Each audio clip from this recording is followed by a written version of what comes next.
One of the basic ideas of the molecular model is that the molecules are in constant motion.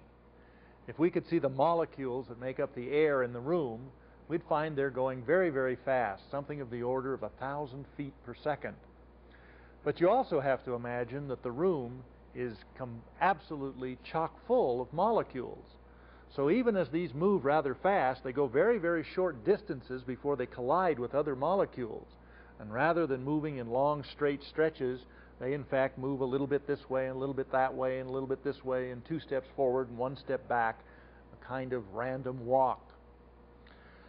Now I want to demonstrate that those molecules are moving in an interesting way with 2 different kinds of molecules. Now we've said that temperature is a measure of the average kinetic energy of a group of molecules.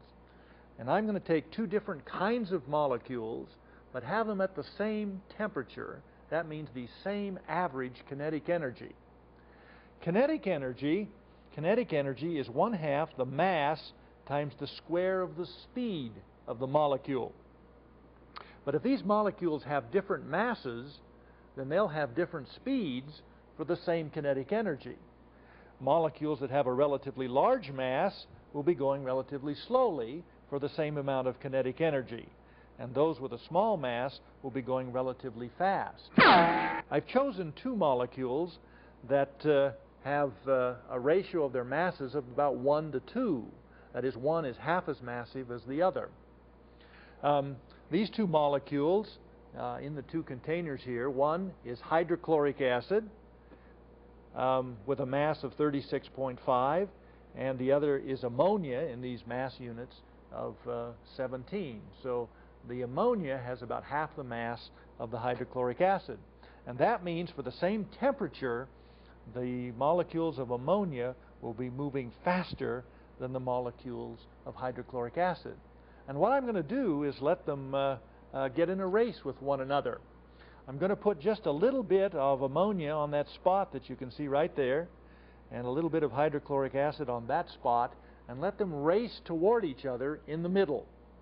When these 2 substances reach each other, although they're transparent until they do meet, when they meet they combine into a new compound which has a brownish color. It's like a little cloud that you'll be able to see. So you'll be able to see where they meet.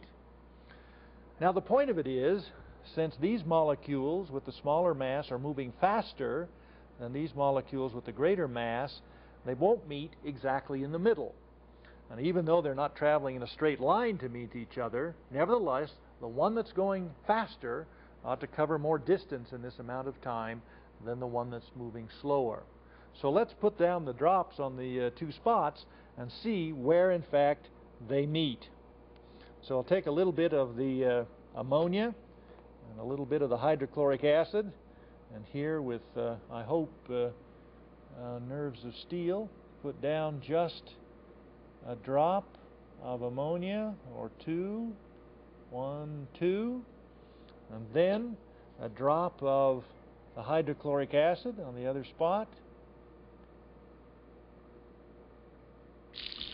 and then I want to kind of clear away the fumes, and we'll put a cover over it and wait to see where they meet.